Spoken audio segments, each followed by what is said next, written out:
సిలువలో ఏ సిలువపై యేసు పలికిన 7 మాటలు. 1. క్షమాపణ. తండ్రి, వీరిని క్షమించుము, వీరేమి చేయుచున్నారో వీరికి తెలియదు. ఈ మాట యేసుప్రభువు యొక్క అపారమైన కనికరాన్ని చూపుతుంది. తనను హింసిస్తున్న వారిని శపించడానికి బదులుగా ఆయన వారి కోసం దేవుడిని వేడుకున్నారు. 2. రక్షణ. నేడు నీవు నాతో కూడా పరదేశంలో ఉందవని నిశ్చయముగా నీతో చెప్పుచున్నాను. వేదనలో ఉన్నప్పటికీ పక్కనున్న దొంగ పశ్చాత్తాపానికి యేసు స్పందించారు. ఇది పాపానికి లభించే రక్షణకు మరియు ఆశాభావానికి ప్రతీక. 3. సంబంధం. అమ్మా, ఇదిగో నీ కుమారుడు, ఇదిగో నీ తల్లి. ఇది యేసు యొక్క మానవీయ కోణాన్ని మరియు బాధ్యతను చూపుతుంది. తన తల్లి మరియమ్మను ప్రియ శిష్యుడైన యోహానుకు అప్పగిస్తూ వారి మధ్య కొత్త బంధాన్ని ఏర్పరిచారు. 4వ మాట, వేదన. నా దేవా, నా దేవా, నన్నెందుకు చెయ్యి విడిచితివి.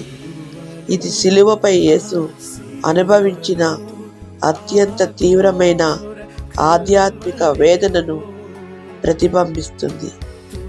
లోక పాపము భారమంతా తనపై ఉన్నప్పుడు తండ్రి ఎడబాటును ఆయన అనుభవించారు. 5. శారీరక దాహం. నేను దప్పుకొనుచున్నాను. ఈ మాట యేసు అనుభవించిన శారీరక శ్రమలను చూపుతుంది. మన కోసం ఆయన ఎంతటి వేదనను భరించారో ఇది తెలియజేస్తుంది. 6వ మాట, విజయం. సమస్తమైనది.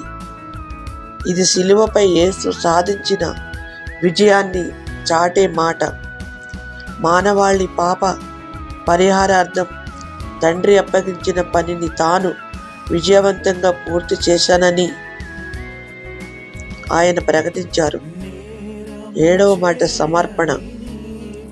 తండ్రి, నీ చేతులకు నా ఆత్మను అప్పగించుకుంటున్నాను.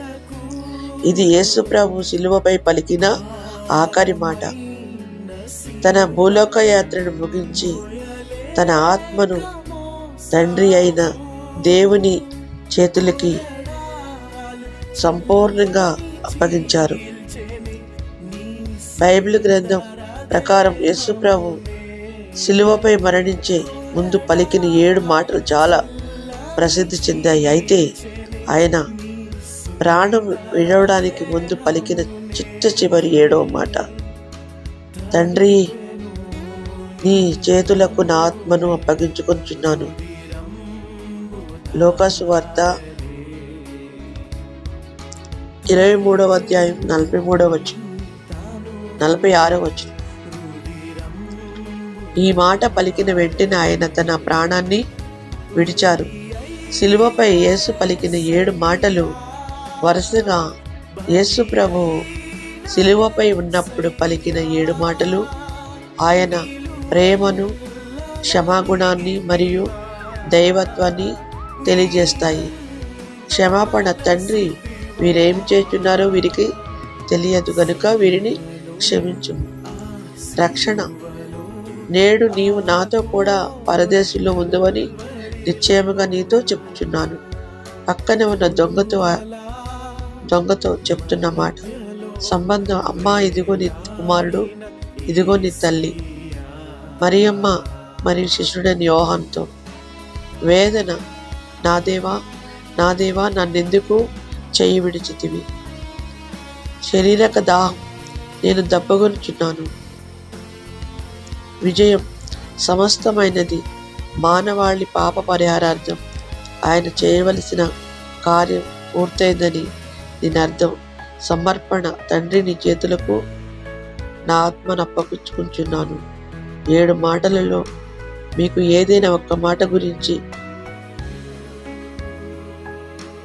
మీకు హృదయార్పణ ఉంటే మీరు ప్రతి ఒక్క మాటను కూడా విని దేవుని మాటలు మీ హృదయాల్లో ధ్యానించుకోవాలని యేసు నామములో ప్రార్థిస్తున్నాం.